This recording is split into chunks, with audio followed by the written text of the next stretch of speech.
Ladies and gentlemen, welcome to the MUSL Podcast for Week 16, 2024. It is a day later than normal. It's December 20th. It's a Wednesday morning at 7:04.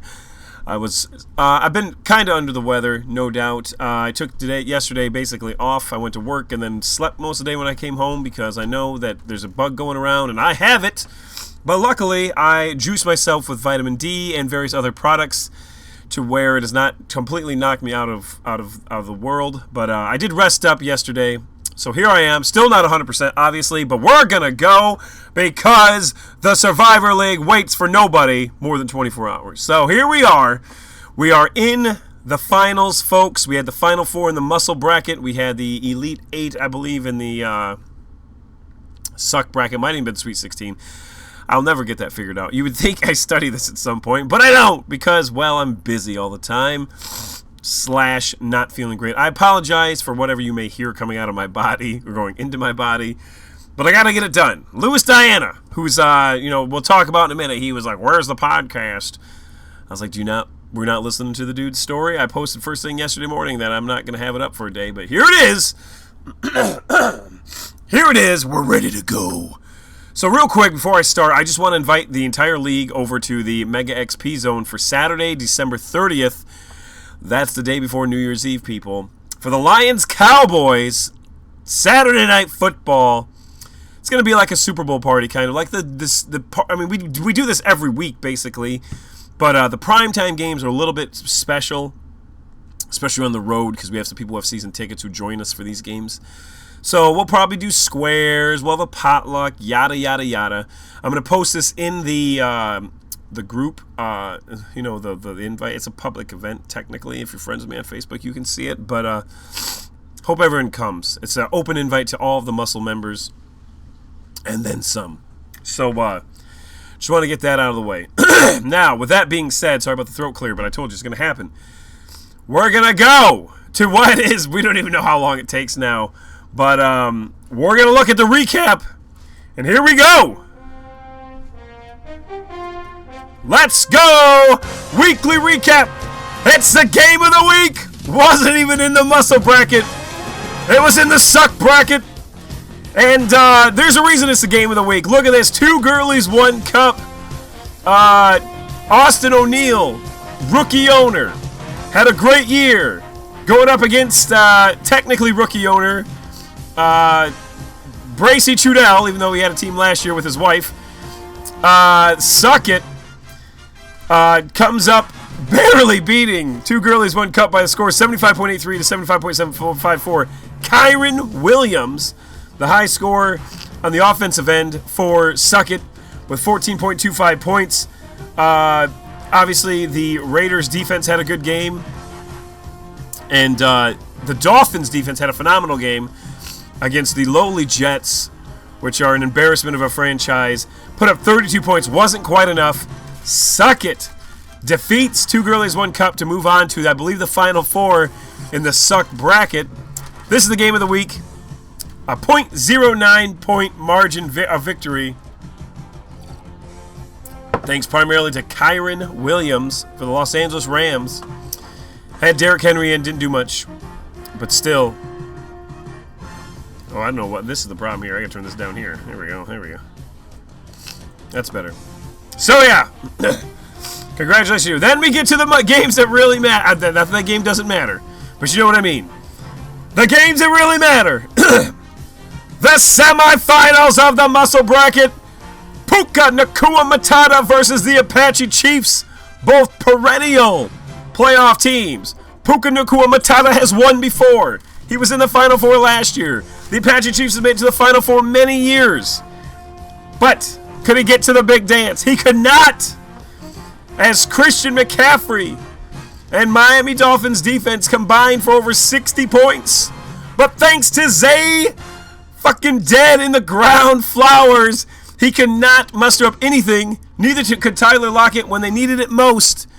He needed at least 14 points going into Sunday night. Justin Tucker, I got a text saying that Louis Diana, who is a diehard Steelers fan, is all of a sudden the biggest Justin Tucker fan in the world. He needed him to score. He scored. But ultimately, based on Zay Flowers and Tyler Lockett's lack of performance. He didn't even need him to score, but it made it interesting anyway. Zay Flowers, very disappointing performance by him. 0.85 points. I saw the one catch he made, and it was like, I don't know, 8 yards maybe? It was not a lot. But nevertheless, both teams started the Miami Dolphins. Brock Purdy led Puca, Nacua, Mattatta on the offensive end with 20.84 points, pushing them in to potential history here, folks. We'll talk about that in a minute. Going down to the other game, this was not even close, unfortunately, as Sam, I don't have a Lions number or logo on my jersey, Laporta, once again showing that Brad Holmes knows exactly what he's doing as he is setting the world on fire. We're talking probable Pro Bowl starter, not that there's even a game anymore, but a Pro Bowl performance by a rookie tight end. Him and George Kittle are the front runners to be the Pro Bowl, and he delivered with 23.3 points. And then the Lions' other running back, or the other rookie, is Jahmyr Gibbs, 18.4. I mean, seriously, Kyle Stoker did the most dangerous thing in the history of the league, putting his faith in not one but two Detroit Lions in the most important game of his life. And they delivered 18.4 and 23.3. Of course, they had the Dolphins to use. 32 points. Fucking Kyle Stoker scored 133.48 points in the semifinals. I don't know how to look that up because our site's weird and only keeps records for the regular season, but I'm certain that is a record, people. On the other end, the Atlanta Falcons playing against the Carolina Panthers in the slop in a place where the tickets were selling for as low as 43 cents. They only could muster 7 points against the lowly, at the time, 1-win Carolina Panthers. And that hurt, but it doesn't matter. He could have had the Dolphins in. He could have had Sam Laporta in. He could have had a lot of people in. He got beat by 51 points, people. Was not good. But, nevertheless, Pat Provost, Sr., you will be in the third place game. Now, let's go down to the rest of the SUK bracket. The Donkey Punchers, they were up. And then True Blue Wrecking Crew came through and wrecked shop. Thanks primarily to the Baltimore Ravens, who, they had a lot of Ravens playing Sunday night. Came back, was led by Cooper Kupp. Hello, you look nice. Cooper Kupp, who looks like a Grand Theft Auto character in this picture. 104.77 to 85.84. Will Green gets sent home. Then, of course, Brock. Okay, now, what? Oh, you're going to kill my son? Real quick. We do have breaking news here. I'm going to pause this music real quick because we have to set this up right. The Sewer Bombs took on Mason Bradley, who was the last surviving Matt Bradley family member. And he gets the Curb Your Enthusiasm theme because that guy didn't submit a lineup. Are you kidding me? Playoffs. He didn't submit a lineup in the Elite Eight of the SUK bracket. And now we're back to the music. Sorry, but that is worth note. What the hell, man? Mason Bradley puts up a 0. And unfortunately, Craig Kissel, I mean, he didn't waste players. If he would have started nobody, he would have lost too. But nevertheless, 81-0. And then, in a battle of somewhat disappointing seasons here, the Patriots put up 64 over my ball Zach Ertz, led by Cooper Kupp. Again, Jaden Reed, Trey McBride, and Matthew Stafford. Bijan Robinson, by the way, negative 0.8 points. How's that looking? How's that looking for frickin' Bijan Robinson / Jahmyr Gibbs? You know? Everyone's saying Bijan Robinson's the only good running back in the draft. Well, Jahmyr Gibbs put up 18 points this week. Bijan Robinson, I mean, negative 0.8. That's all I got to say. And the Falcons lost to the Panthers. So, and then we got 2 more games to go over here. Deebo Samuel, BVC, Bradley Van Camp. I don't know what just happened there. 102-75 over Mullen Incorporated. Sending Paul Ward to the unemployment line, whatever you want to call it. He's done. And then finally, oh no, there's 2 more games. Shit, there might be more than that. Okay, there's 2 more games. Steel City Sackers couldn't quite do much. Only 48 points against DeMar Hamlin's booster shot, who basically doubled him up. Thanks primarily to Christian McCaffrey. Gabriel Davis did not help out much. Neither did Zay Flowers. We already talked about him letting the Chiefs down.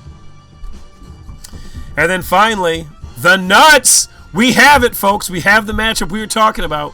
The Nuts. Speaking of nuts, taking out, chop it off, it'll make you stunning and brave. Chop off the nuts, and it would make you stunning and brave. But they couldn't chop off the nuts, as the Nuts chopped them off by a score of 92-76, led by Christian McCaffrey and Brock Purdy. They even had a negative .8 Bijan Robinson performance and still won. That is your weekly recap. So both Provosts, senior and junior, get sent packing this week. But, you know, I enjoy you guys in the league. You guys are always in the running. Sorry. Either for the SUK bracket or the regular bracket. And having you not in the running anymore makes me kind of sad. But it is what it is. Congratulations to both of you. And congratulations to everybody who won. Now we are going to take a look at that right now. So, here we go.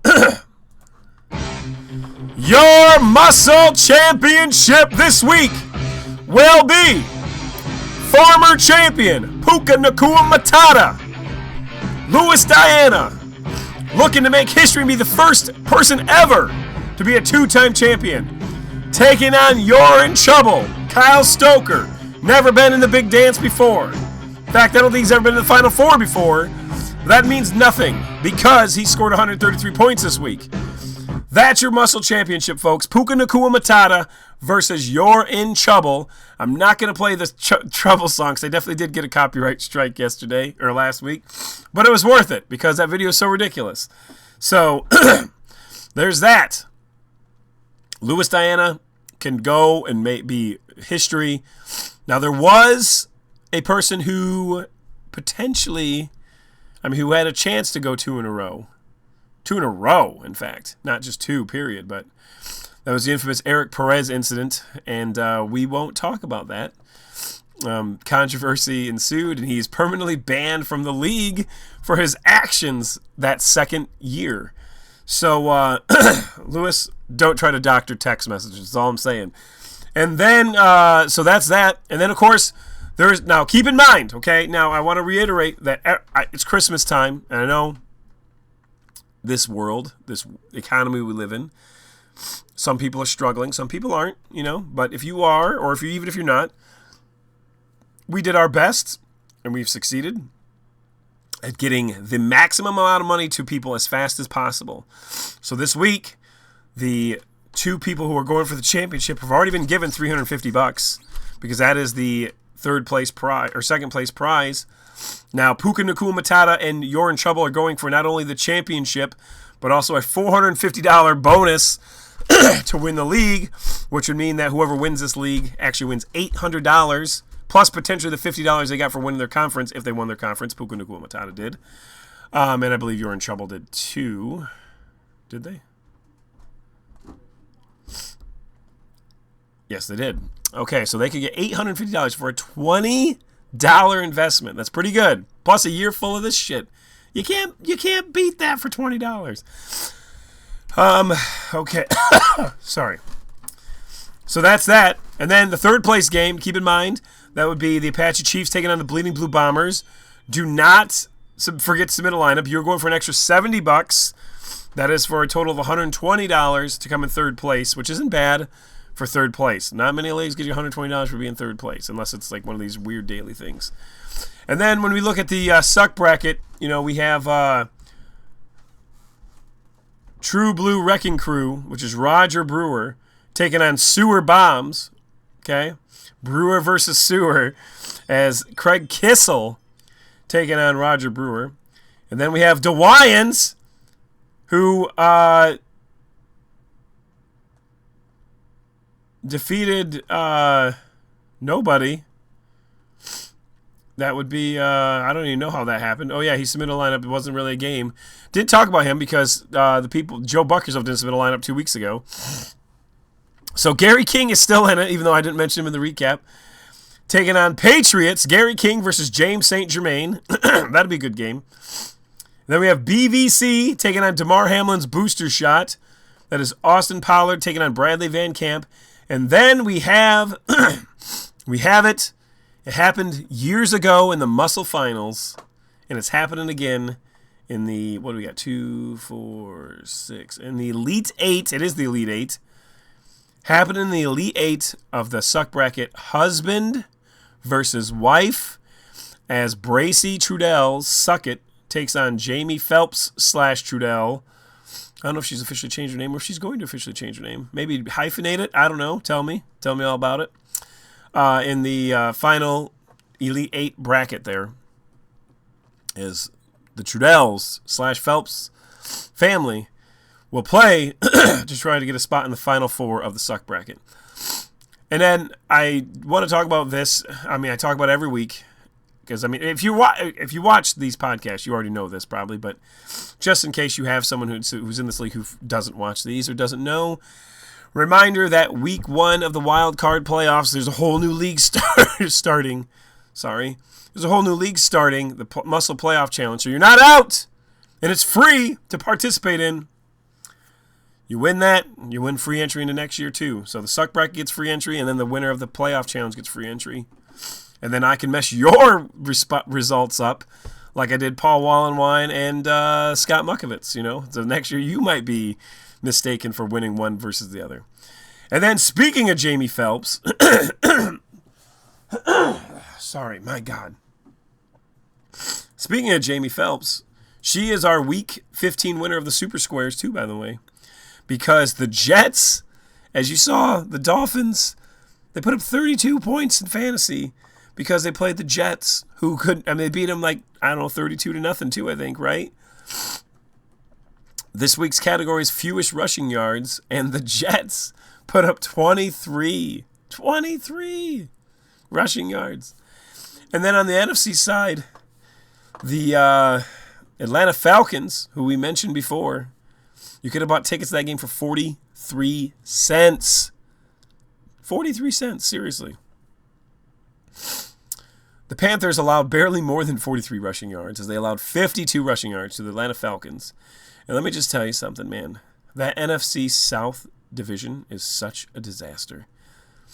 I mean, it makes us feel good as Lions fans because, like, even if we can't get the 1 or 2 seed from either the Cowboys, Eagles, or 49ers, we're definitely not going to get the 4 seed.